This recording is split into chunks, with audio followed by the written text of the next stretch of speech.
C'est le premier déplacement sur le terrain de Thierry Breton dans son costume de responsable du nouveau groupe de travail sur la production de vaccins contre le Covid-19.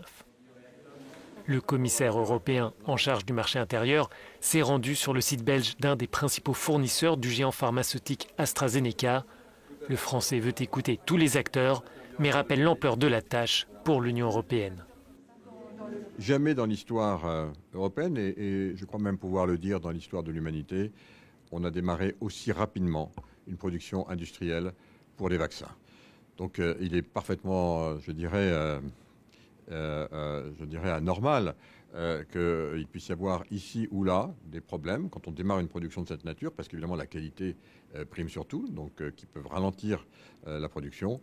Je suis vraiment très confiant sur ce que j'ai vu aujourd'hui et donc confiant dans le fait qu'on va pouvoir atteindre les objectifs.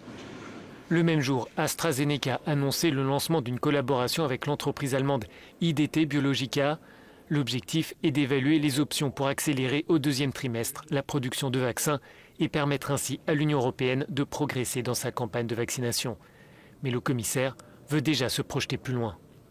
Comment on fait pour, dans les, disons, 18 mois, être totalement autonome en matière de vaccinale? Comment on fait pour accompagner les évolutions du variant? S'organiser, ça on le fait tout de suite.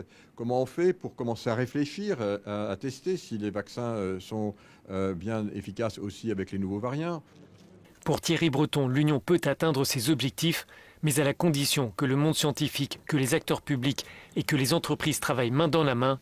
Ce sera la clé du succès pour un produit développé en 10 mois contre plusieurs années en temps normal.